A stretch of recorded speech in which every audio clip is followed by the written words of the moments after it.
Welcome back to This Week. Time now to get the views of our media and political experts, Metro Councilman at Large Jerry Maynard, and heard daily on 1510 WLAC, syndicated talk show host Steve Gill. Welcome, gentlemen. Thank you. The President has proposed his plan, $4.2 trillion in cuts, and has taken on the GOP plan, $6.2 roughly trillion in cuts.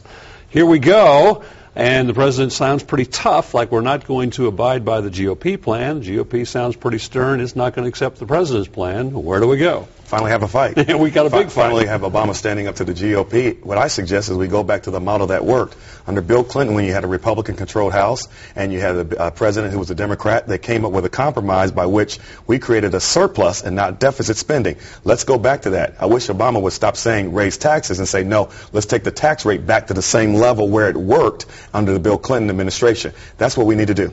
Well, and what Bill Clinton did, because he was forced by the Republicans controlling the House and the Senate, and right now the Republicans only have the House, is they forced tax cuts that created a vibrant, growing economy that did create the prosperity that allowed us to pay down the debt that we had before. Now, at that time, we were trying to deal with about $200 billion deficits, not the $1.6 trillion deficits that this president has put on us by adding 200,000 people to the federal payroll, by spending trillions of dollars more than we were spending before. And his budget is bogus because he's balancing it over, or not even balancing it, but by reducing it over 12 years instead of 10 years. It's the same scam he pulled with Obamacare. They were going to take 10 years of revenue and 6 years of expenses to make the numbers work. Now he's extending out to 12 years with phantom savings in the 10th, 11th, and 12th year to try and make it look like he's cutting. That's not the case. Senior citizens wouldn't call that budget bogus. What they would call the GOP's budget is shameless, because you will make senior citizens pay $6,000 more in their premiums for their Medicare. And what you do is you get away with Medicare,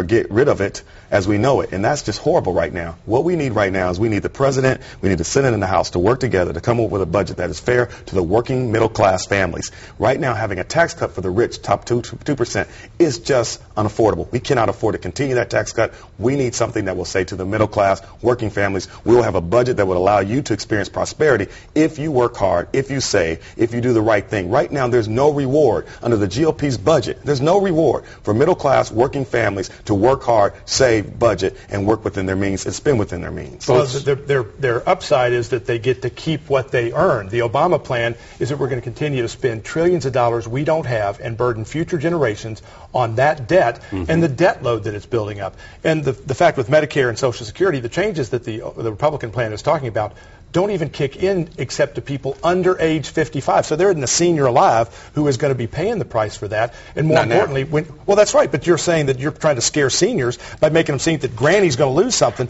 Bottom line is anybody over age 55 isn't going to be touched at all by this plan. Both sides are smart. Both sides understand they're not going to get everything they want.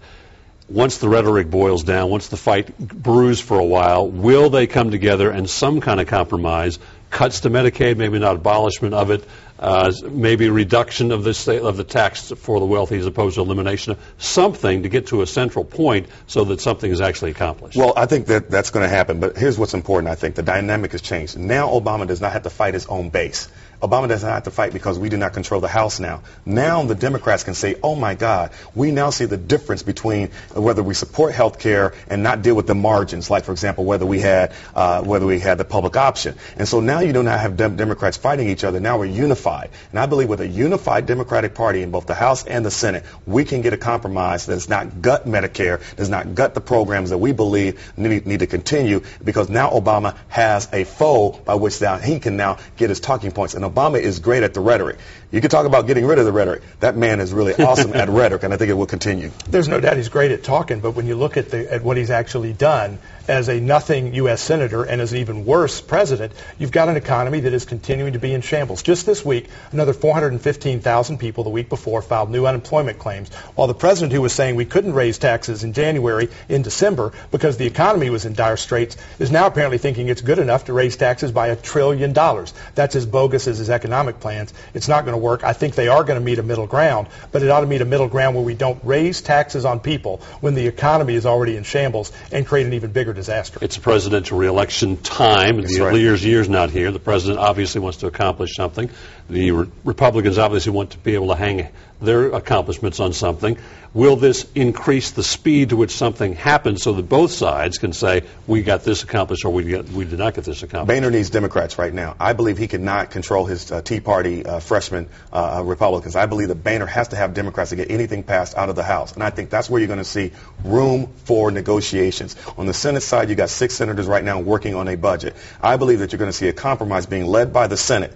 Take it to Boehner and say, Boehner, can you get the votes? You got to get Nancy Pelosi either to shut up or be quiet and hold her nose, and allow her second in command to really lead the charge regarding the more moderate Democrats like Jim Cooper and others who will vote for a compromise and will stick with Obama in a compromise. Yeah, but you got Jim Cooper, who always pats himself on the back for being a blue dog, budget cutting kind of moderate Democrat. He wouldn't even vote for the $352 million cut in this year's budget. He couldn't even see himself to say that's too small. That's plenty for Jim Cooper, $352 million. What happens with the debt ceiling issue? Really, all this is moot unless the debt ceiling issue is resolved. Well, I think it's going to be a battle. Ultimately, I think they will raise the debt ceiling. But it's interesting. You've got President Obama, Steny Hoyer, the Democrat leader. You've got Harry Reid, all these guys who in 2006 voted against raising the debt limit when they were trying to stick it to President George Bush, now saying, oh, that's irresponsible. It's like, well, why have we put you irresponsible people in charge of this decision at this point? Their hypocrisy is on parade. Oh, my, the hypocrisy of the Republicans who were for all these things that Obama said, hey, you were for this 4 years ago, let's present it to you. Now they're against it. John McCain is the biggest flip-flopper, and all the other Republicans who, when Obama said, these are things that you supported 2 years, 4 years ago, let's do it now. And then they said, no, no, no. So we've seen this before. What we're going to have is the Democrats are going to take leadership. They're going to be the adults. Boehner has to deal with the Tea Party. I don't know what Boehner's going to do. Nancy Pelosi had to do with our far left. So now Boehner is in that position. You got to be careful what you ask for. For now, he's got to deal with his Tea Party freshmen, and I think he has to come to the Democrats to get a deal done. Once you have to come to us, then the negotiations will be fair, will be leveraged, and we'll get a deal done, even with the raising of the ceiling. Steve Gill, appreciate your time and your insight. Stay with us. This Week continues in a moment.